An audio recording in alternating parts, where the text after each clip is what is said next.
Geometry Dash 2.2 is finally out, baby! Woo! But it took almost 7 years. We were stuck in the death zone of waiting for the next major update for almost 7 years. But who cares, it's finally out and there has been so much added to this game that I can't possibly talk and analyze literally everything all in detail for just one or even more videos. So for this video, I'm just going to go through everything that I've found throughout my first experiences of the update over the last few days, and then putting my honest opinions and thoughts on it. Spoiler alert, pretty much everything I mentioned in this video, I fucking love it. So please enjoy the video, lads, and let's go. So obviously the first thing I did was check out the main levels, and there it is. The 22nd level and the first in almost 7 years, and it's called Dash, which I guess is finger dash, but without the finger. But all jokes aside, this level is without a doubt the greatest main level RobTop has ever created. Even from the sneak peek trailer of the level, I could already tell it was going to be an absolute banger. Like with all the new additions to the game, as we've seen partly from Geometry Dash Sub-Zero, and inputted all into this one level, I actually started playing it over and over after I completed it because it was just so good, and the music for it was nice as well. With all the new additions in this level, that's literally the best reason why it's so good. I will say with the side-scrolling not having to always be consistent, basically meaning the non-scrolling parts, it makes for a really cool level, as most parts where the side-scrolling stops, it feels like you're playing cool mini-levels. Oh yeah, and I should mention the new swing mode, where you're basically a ship, you one tap to change the direction up or down.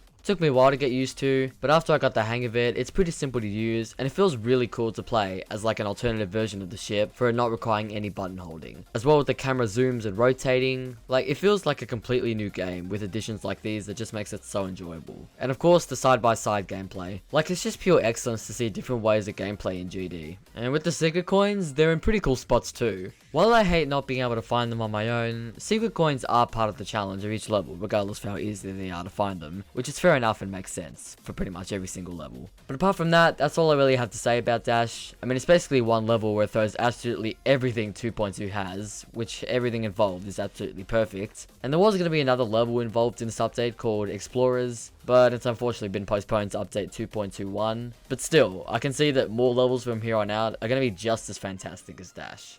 So after completing Dash for the first time, I discovered this place right next to it called The Tower, and this is where things really switch up for Geometry Dash, because when I found out that these are platformer levels, I was hooked the second I started playing it, as well as the times when the sneak peeks were released for it as well. Like for people from version 1.0, who would have saw this coming, where you're controlling your player in very detailed platformer levels, especially the story of these 4 levels as well. While I haven't completed them yet, unfortunately, I got to the end of the last level thinking to myself, this is absolutely incredible. Like what RobTop has done for just these 4 levels of platforming is just absolutely incredible. Having another side of platforming into this game just makes such an amazing particular sense for a game dedicated to simplistic platforming. And not just that, everything that's in these 4 levels is also just what makes the controlled platforming so enjoyable. While on the difficult side, at least for me especially in that last level with the boss fight, it's good to see more inventive ways that this game can be played. The Tower is such a great example of that. Platformer levels are the next best thing to GD, but more on that later.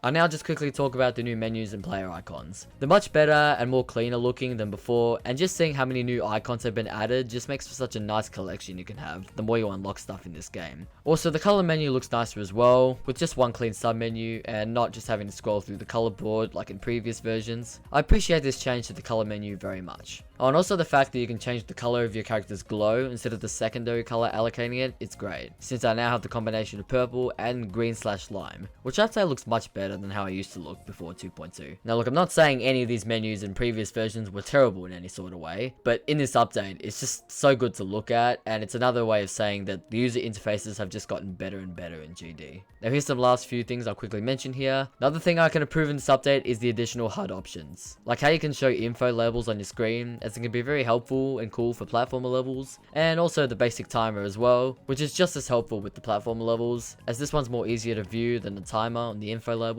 I also like some of the minor design tweaks into the portals, as they look nicer and is more appealing. Like the blue and yellow portals indicating gravity changes indicated by the arrow, and the game mode portals indicated by the icon, which correlates to that specific game mode. It's just unbelievable. As well as the new search engine of GD, it's nice to have a few more advanced options, the platformer level filter, and also being able to search for users and lists. Now one final thing I partly haven't talked about much yet is the platformer levels, but not just the main ones, the user platformer levels. And let me just say, they are things of absolute beauty from the most talented creators out there. Let's start off with Backdrop by Split72. As you can tell from the start, you're in for a fun time in this world. The designs are so good, and it's so fun to be able to roam around at your own will, just cruising by all the obstacles and jumps in many different ways the level creator has to offer. Also, the advanced techniques such as collecting an icon that changes everything around you completely. Wow. This is what Geometry Dash can do now, people.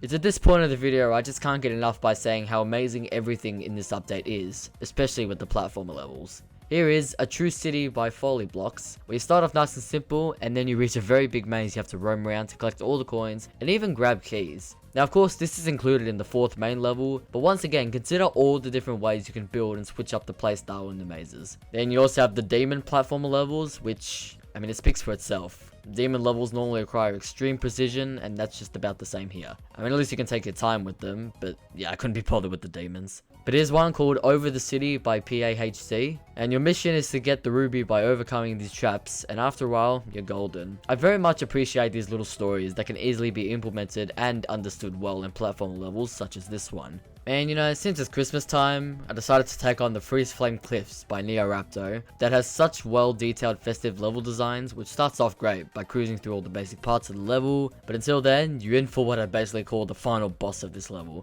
Like, look at this. Look at all these fire bars. Like, it got me so well, but in a great way, as I had the dedication to beat this one, with the intense music and my own will to control my character throughout the path towards the top and win. Like, I felt so hyped from this final boss, I felt unbelievable when I did it. From how advanced and exceptional everything gets in platformer levels, it's fairly easy once again to say, it's the best next thing in Geometry Dash. What I love most about this update in Geometry Dash is just the variety of the update. Like, now that we have the more advanced aspects implemented into the game, it's just the Geometry Dash we all know and love, but 10 times better. With all the new additions, the revamps, and minor tweaks, all that, everything about this update has turned Geometry Dash into one of the most entertaining games of most. And by now, you can understand why everything in this update took almost 7 years to be done by RobTop. I mean, just look at how GD was before 2.2 and after. So much has changed with the game that I can't possibly say it's not any different. So that's it from me. 2.2 is the greatest update of all time, and no one can convince me otherwise. And safe to say, Geometry Dash is well and truly back.